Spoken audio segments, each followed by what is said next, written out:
नमस्कार. लोकशाहीत लोकांचे पर्याय संपत आहेत. राजकीय लोकांसमोर प्रश्नांची जत्रा, समस्यांचे डोंगर उभे करत आहेत.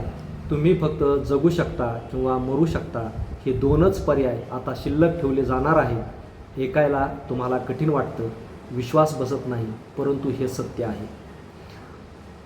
कारण मी तुम्हाला हे का म्हणतोय तर ते नीट समजून घ्या. कारण तुमचा जन्म यापुढे मानवी गुलाम किंवा कष्ट करणाऱ्या बैलाप्रमाणे असणार आहे. कारण तुमच्या कष्टाच्या पैशातून, नोकरीतून कौटुंबिक गरजा पूर्ण होऊ शकत नाहीत.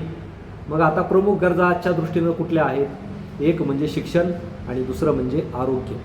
आज जर तुम्ही पाहिलं तर सध्या 12वीच्या मुलांच्या परीक्षा संपलेल्या आहेत आणि त्यांच्या CETच्या नीटच्या परीक्षांच्या त्या तयारीला लागलेल्या आहेत.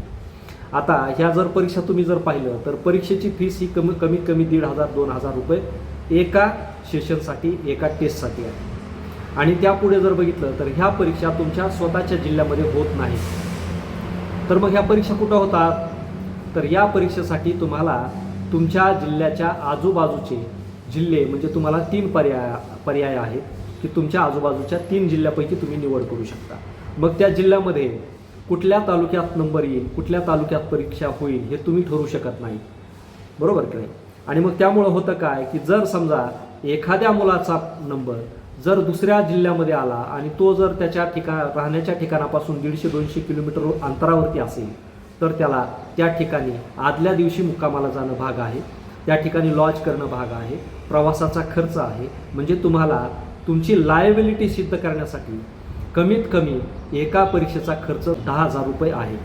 मग मला सांगा की तुम्हाला जर अशा वेगवेगळ्या 3-4 प्रकारच्या जर टेस्ट द्यायच्या असतील तर तुम्हाला नुसत्या परीक्षा पास होण्यासाठी 50-50 हजार रुपयांची होळी करावी लागेल. आणि ही 50-50 हजाराची होळी म्हणजे शेतकऱ्यांना न परवडणारी आहे. कारण अल्पभूधारक शेतकरी ज्याची जमीन 1 हेक्टरच्या आत आहे त्याचं वार्षिक उत्पन्नच 50,000 आहे. मग असा शेतकरी त्याच्या मुलांना 12वीच्या नंतर शिकू शकेल का? तर नाही. म्हणजे तुमच्या आयुष्यातून तुमचे एक पर्याय फोडला जात आहे, कापला जात आहे. म्हणजे तुम्हाला सांगायचं तर नाही, परंतु सरकारची यंत्रणा अशी उभी करायची की तुम्हाला पुढे जाताही आलं नाही पाहिजे आणि मागेही जाता आलं नाही पाहिजे. मग शेवटी हे तुमच्यावर येऊन ठेपतं. अगदी त्याच पद्धतीनं आरोग्य यंत्रणेचं झालेलं आहे. आरोग्य यंत्रणेमध्ये तुम्ही जर पाहिलं तर कॅन्सरची संख्या फार मोठ्या प्रमाणात वाढत आहे. आणि त्याचबरोबर दुसरी गोष्ट जर तुम्हाला सध्या करंटमध्ये जर पाहिजे असेल तर अवयव तस्करी, मानवी अवयवांची तस्करी आपल्या देशामध्ये जगामध्ये नंबर 1ला आहे. मग आपल्या देशामध्ये दरवर्षी एका राज्यामधून 4-4, 5-5 हजार लोक, महिला बेपत्ता होतात. ते बेपत्ता झालेल्या लोकांचे अवयव काढून विकले जातात, त्याच्यावरती करोडो रुपयांचे गैरव्यवहार होतात. मग आता हे रॅकेट चालवणारे कोण असतील?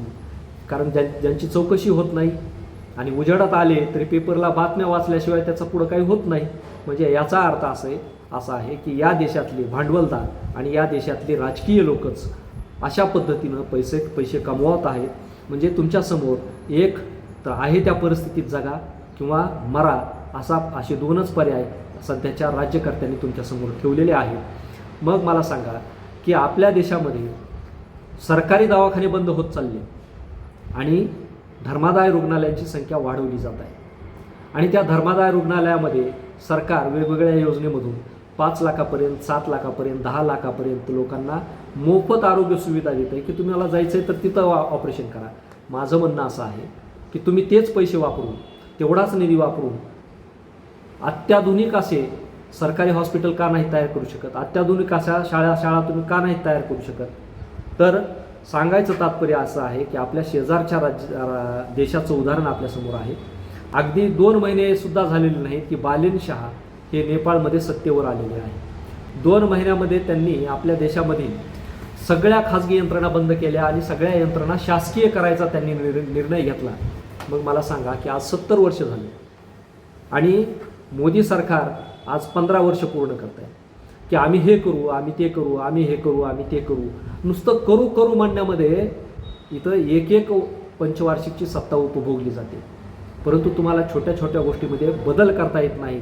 जो बदल बालिन शहानं एका छोट्याशा देशानं एका क्षणामध्ये केला. इथं आपल्याकडे खाजगी शाळा वाढवल्या जात आहेत, खाजगी कॉलेज वाढवले जात आहेत आणि शासकीय महाविद्यालये बंद केली जात आहेत. हे कशाचं द्योतक आहे? हे द्योतक आहे की गोरगरिबांचं शिक्षण बंद करणं, गोरगरिबांच्या आरोग्याला त्यांना वंचित ठेवणं. म्हणूनच मी वरी जे म्हटलो का नाही की भविष्यामध्ये तुम्ही फक्त राज्यकर्ते, सत्ताधारी यांचे बैल म्हणून काम करा.